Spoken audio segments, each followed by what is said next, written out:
continuando as perguntas, Marcelo, na questão 138, é indagado do benfeitor o seguinte: em se tratando das questões do determinismo, qualquer ser racional pode estar sujeito a erros? Bem, Emmanuel diz o seguinte: todo ser racional está sujeito ao erro, mas a ele não se encontra obrigado.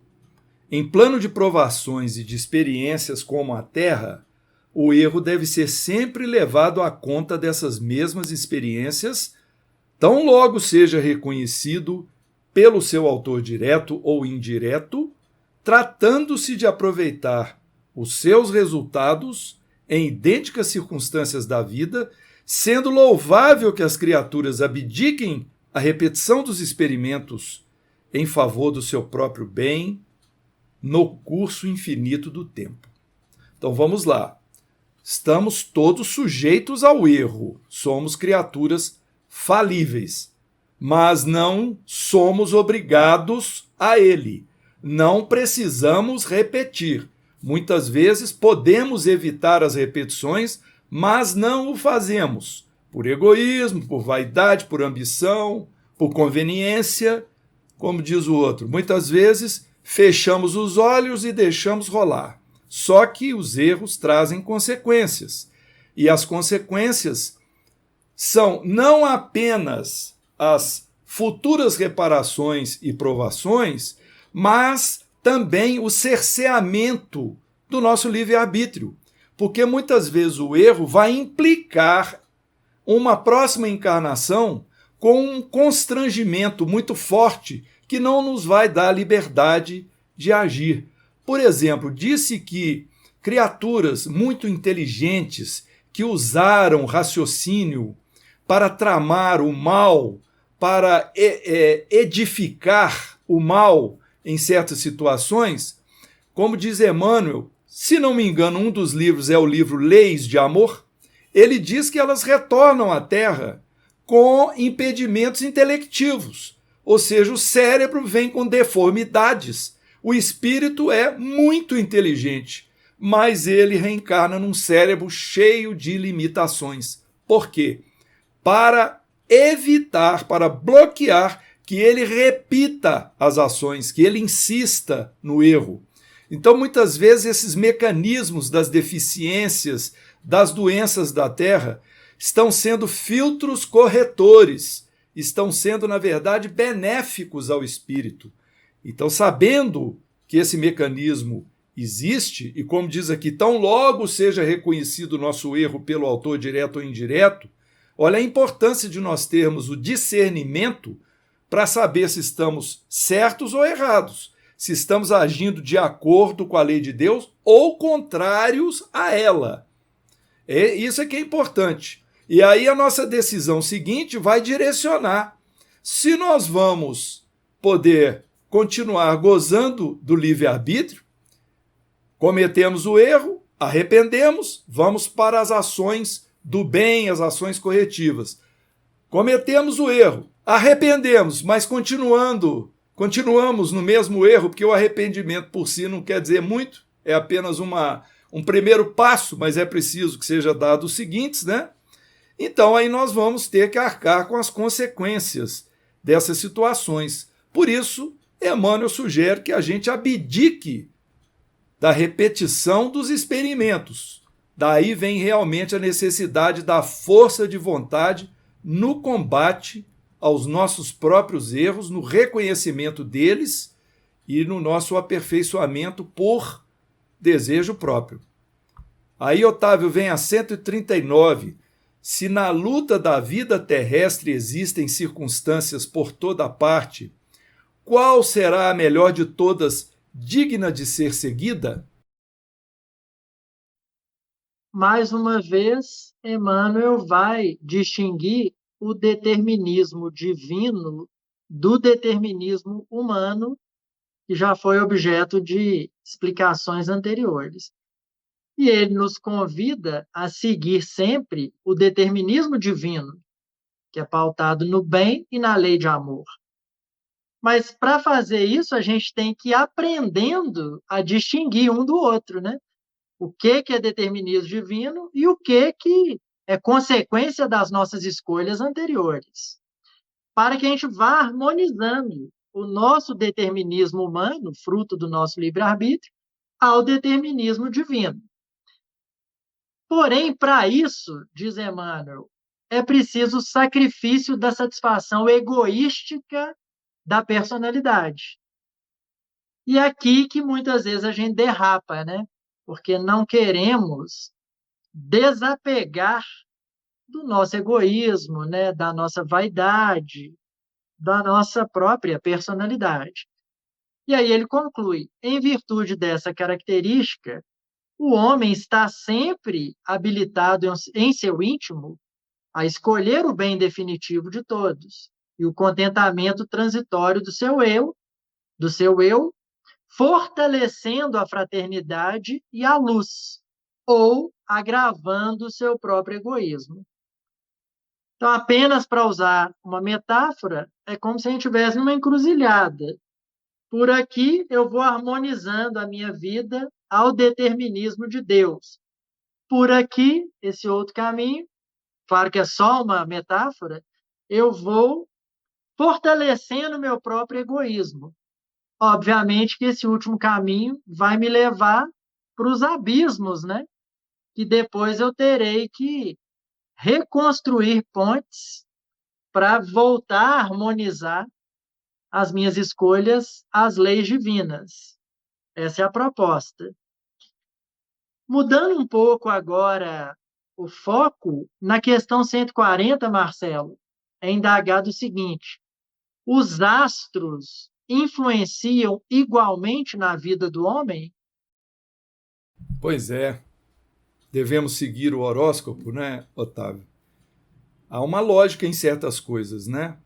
Emmanuel diz que as antigas assertivas astrológicas têm sua razão de ser, mas vamos entender por quê. O campo magnético e as conjunções dos planetas influenciam no complexo celular do homem físico, em sua formação orgânica e em seu nascimento na Terra. Porém, a existência planetária é sinônima de luta. Então vamos entender. Há realmente uma influenciação no campo material, inclusive, das forças magnéticas, gravitacionais, e seja lá o que for, sobre nós, que temos um corpo físico, orgânico, sujeito a essas atrações. A gente sabe que as pessoas usam as fases da lua para cortar o cabelo, e isso não é apenas modismo, tem uma razão de ser, pela questão realmente da influência da gravidade da Lua, que influencia inclusive as marés, não é isso? Então há uma razão de ser para que haja essa influência. Entretanto, o final da explicação de Emmanuel é o que vale. Ele diz: porém, a existência planetária é sinônima de luta. Então, olha só, se as influências astrais não favorecem a determinadas criaturas, urge que estas lutem contra os elementos perturbadores, porque acima de todas as verdades astrológicas temos o Evangelho, e o Evangelho nos ensina que cada qual receberá por suas obras, achando-se cada homem sob as influências que merece. Então não vale mais dizer, por exemplo, eu sou assim, bravo, nervoso e agressivo porque eu sou do signo tal. Não é? Eu sou muito intuitivo porque eu sou do signo tal. Se isso for para o bem ou para o mal, o que importa é que a gente deve ir sempre para o bem. Então, essa verdade para o espírita, pau que nasce torto, morre torto, ela não existe, ela não pode existir. Então, aprender que os de signo fulano de tal, não vou dizer nenhum aqui, os do signo tal são assim, são assado, pode ser até que isso seja verdade por alguma razão dessa de influência astrológica ou pela estatística, né, que se faz das pessoas nascidas em tal época do ano, tem essa ou aquela personalidade. Mas isso tudo vai ficar secundário ante o desafio, que é cumprir a lei de Deus. Então não importa. Nós devemos, independente do signo astrológico, compreender o que esses signos nos trouxeram de recursos, de coisas boas, e usar esses recursos justamente para o nosso crescimento e para o crescimento dos nossos semelhantes. E não ficarmos aí acreditando que os nossos defeitos ou as nossas falhas é porque nós nascemos, né, sob o signo tal, então as pessoas desse signo são assim mesmo. Isso seria uma constatação preguiçosa e comodista, que não será computada no momento de nós nos apresentarmos diante da lei para acertarmos os nossos débitos para com o Pai, né? Aí vem a outra pergunta. Há influências espirituais entre o ser humano e o seu nome, tanto na Terra como no espaço? É a pergunta 141, Otávio. É muito interessante notar como Emmanuel vai tratar essas questões de maneira muito respeitosa, né? Mas nos dando um direcionamento seguro. Então, ele vai responder o seguinte: na Terra ou no plano invisível, temos a simbologia sagrada das palavras. Todavia, o estudo dessas influências requer um grande volume de considerações especializadas.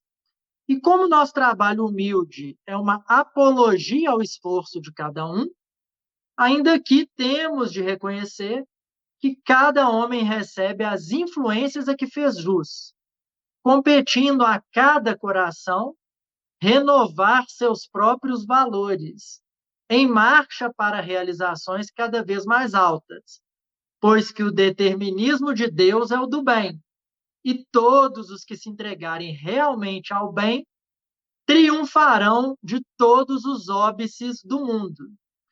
Então é o que o Marcelo acabou de explicar, só que numa outra vertente, né? Aqui sobre a questão da influência do nome. Mas tudo que o Marcelo explicou vale aqui também. Ou seja, Emmanuel não está dizendo que essas influências inexistem, mas ele está dizendo que cabe-nos concentrar energias, usar o nosso tempo, os nossos talentos, no esforço próprio, no trabalho, no suor e muitas vezes até nas lágrimas, porque nenhuma dessas influências conseguirá vencer a nossa força de vontade, a nossa disciplina. Então, eu sou assim por causa do meu signo, como o Marcelo disse, ou porque meu nome, ou porque meu pai na infância me falou tal coisa. Ora, tudo bem que muitas dessas questões precisam ser trabalhadas, tratadas, inclusive com apoio de psicologia, psiquiatria, atendimento fraterno, etc. Mas, em última análise, o convite da justiça divina é para buscarmos, através do esforço próprio, superar essas condições rumo à perfeição relativa para a qual estamos determinados por amor divino. E aí os indagadores, né, continuam nessa toada, né, Marcelo? Então, na questão 142, eles pedem: poderíamos receber um ensinamento sobre o número 7, tantas vezes utilizado no ensino das tradições sagradas do cristianismo? Pois é, passamos pelos signos, pelo nome, e agora vem a numerologia, né? Os evangelhos, os textos bíblicos são carregados de números, né? Número 12, que representa o ciclo, número 40, que é um número grande. Jesus, 40 dias e 40 noites no deserto. Então, isso não significa aquele número exato, mas um grande tempo. O número 7, as 7 bem-aventuranças, as 7 pragas do Egito, e sei lá em qual outra direção a gente pode se lembrar aí da questão do número 7, não é? Mas vamos ouvir Emmanuel, que é o principal. Uma opinião isolada nos conduzirá a muitas análises nos domínios da chamada numerologia, fugindo ao escopo de nossas cogitações espirituais. Os números, como as vibrações, possuem a sua mística natural. Mas em face de nossos imperativos de educação, temos de convir que todos os números, como todas as vibrações, serão sagrados para nós quando houvermos santificado o coração para Deus, sendo justo, nesse particular, copiarmos a antiga observação do Cristo sobre o sábado, esclarecendo que os números foram feitos para os homens, porém, os homens não foram criados para os números. Emmanuel vem esclarecer sobre crenças, dogmas, mistificações, essas coisas que vêm nos fazer crer que isso nos atrai para o bem, aquilo nos atrai para o mal, uso de amuletos, número da sorte. Olha, seja lá o que for que faça com que cruze no nosso destino um momento bom ou um momento ruim, em todas as circunstâncias nós teremos que ter o nosso coração consagrado para Deus, pelo menos devemos fazê-lo, né? É o ideal. Então, o que importa aqui não é analisar a veracidade da afirmativa, mas não nos escravizarmos a essas místicas ou a esses dogmatismos, para que a gente possa sempre, em qualquer circunstância, sairmos vitoriosos com as nossas reações e as nossas atitudes diante das circunstâncias a que fomos submetidos. Vamos então para a questão 143, Otávio. Deve acreditar-se na influência oculta de certos objetos, como joias, etc., que parecem acompanhados de uma atuação infeliz e fatal? A resposta de Emmanuel vai ajudar muitos de nós, porque ele vai explicar o seguinte: os objetos mormente os de uso pessoal têm a sua história viva e, por vezes, podem constituir o ponto de atenção das entidades perturbadas, de seus antigos possuidores no mundo. Razão porque parecem tocados, por vezes, de singulares influências ocultas. Porém, nosso esforço deve ser o da libertação espiritual, sendo indispensável lutarmos contra os fetiches, para considerar tão somente os valores morais do homem na sua jornada para o perfeito.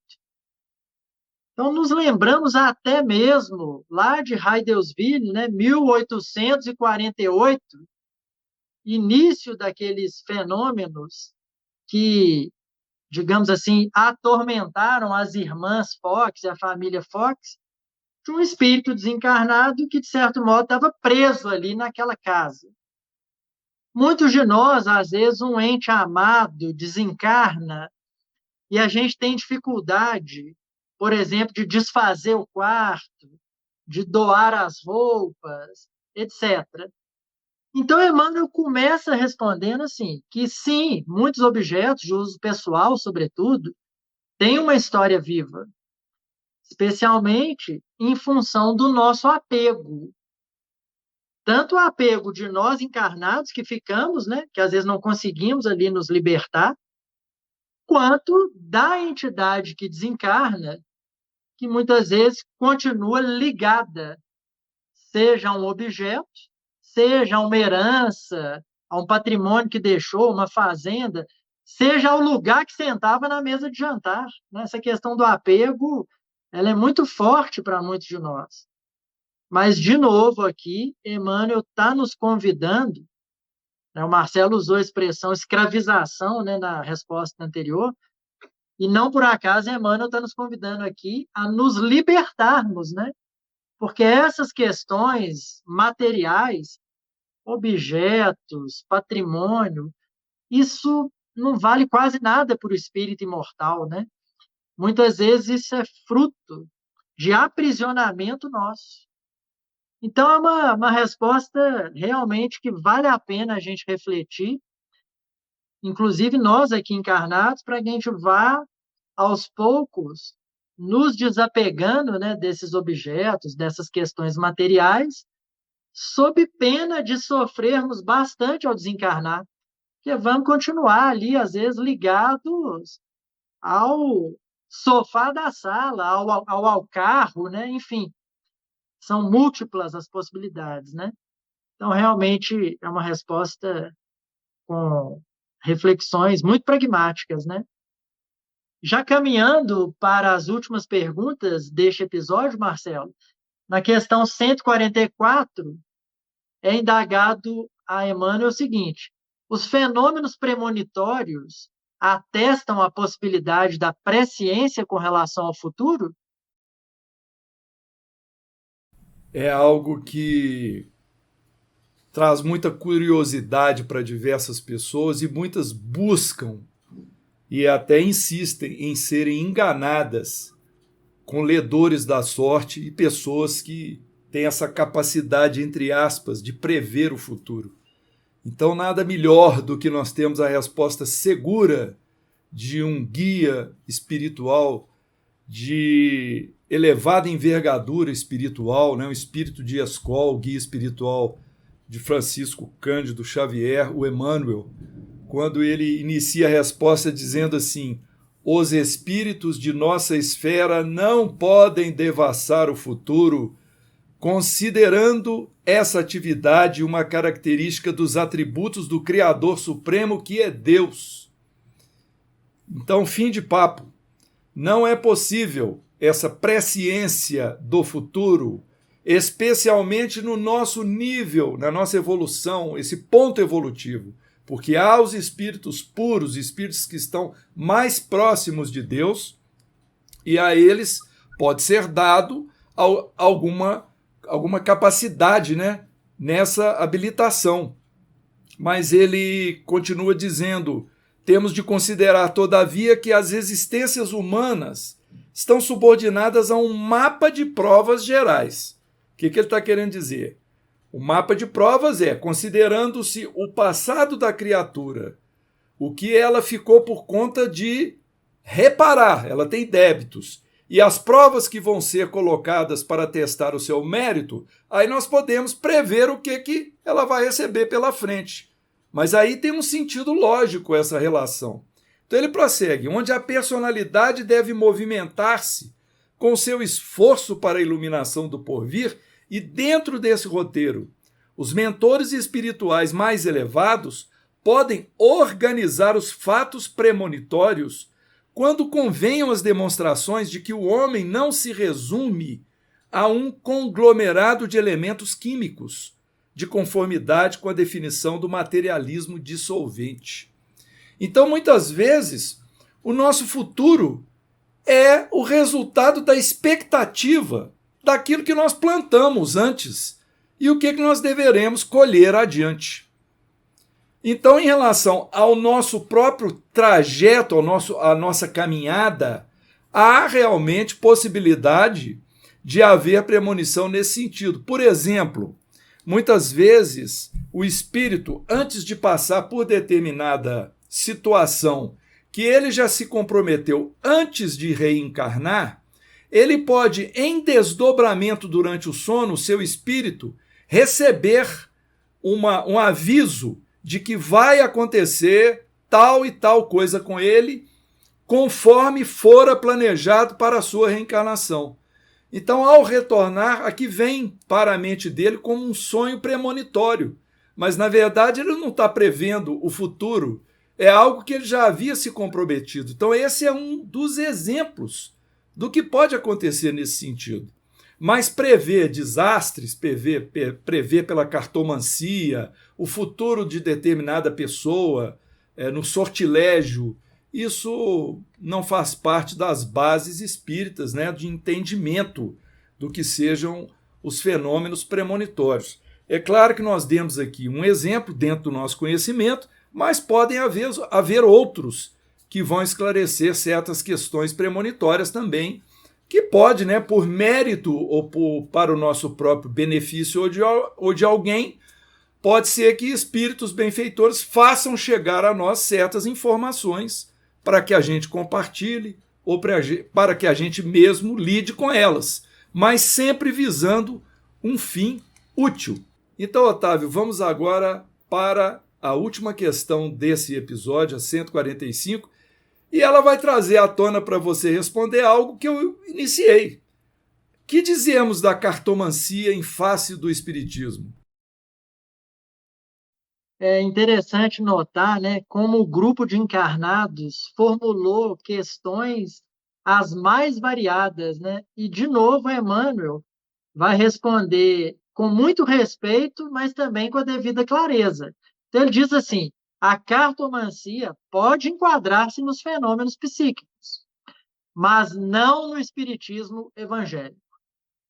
Então, está dizendo para nós: olha, isso daí vamos respeitar, pode ser fenômeno psíquico, mas isso não é espiritismo com Jesus. Então, isso é importantíssimo deixar claro, né? Não é que o espiritismo é melhor do que outras frentes de estudo ou de práticas, mas a gente tem que entender o que é o espiritismo com Jesus. E essa é uma resposta segura de Emmanuel. Então, ele prossegue: espiritismo evangélico, onde o cristão deve cultivar os valores do seu mundo íntimo, pela fé viva e pelo amor no coração, buscando servir a Jesus no santuário de sua alma, não tendo outra vontade que não aquela de se elevar ao seu amor pelo trabalho e iluminação de si mesmo. Trabalho e iluminação de si mesmo, algo que a gente já viu aqui várias vezes nesse episódio. Sem qualquer preocupação pelos acontecimentos nocivos que se foram ou pelos fatos que hão de vir, na sugestão nem sempre sincera dos que devassam o mundo oculto.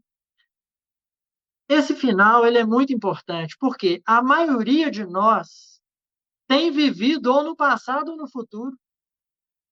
Então, muitos de nós está preso no passado, né? Algo que aconteceu às vezes há 15, 20, 30 anos, ou está preocupado com o futuro, ansiosos, né, com o que vai ser de nós no futuro. E o convite do Cristo é para a gente viver o presente, entendendo que o presente é colheita do passado, mas é plantação do futuro. Então, a proposta da doutrina espírita, ao resgatar o cristianismo em sua originalidade, é: vivamos o presente, sem nos preocupar com o futuro, porque o futuro é fruto do nosso presente. A cada um segundo as suas obras, disse Jesus. E o finalzinho também é uma advertência muito clara, que ele diz assim: na sugestão nem sempre sincera dos que devassam o mundo oculto. Então, ele não nega que existem fenômenos psíquicos em outras correntes que não a doutrina espírita, mas no final, de uma maneira educada, né, e respeitosa, ele sinaliza que nem sempre é sincera, né, essa previsão do futuro. Então, por que submeter os nossos destinos a estes procedimentos, digamos, místicos, dogmáticos, né? Ainda crendices, superstições, sendo que já poderíamos nos libertar desse tipo de conduta? Essa é a proposta do benfeitor, e com isso nós nos despedimos deste episódio, passando a palavra para você, Marcelo. Nós queremos apenas agradecer a audiência dos irmãos e das irmãs e mantenham-se sintonizados conosco até o próximo episódio. Muita paz a todos.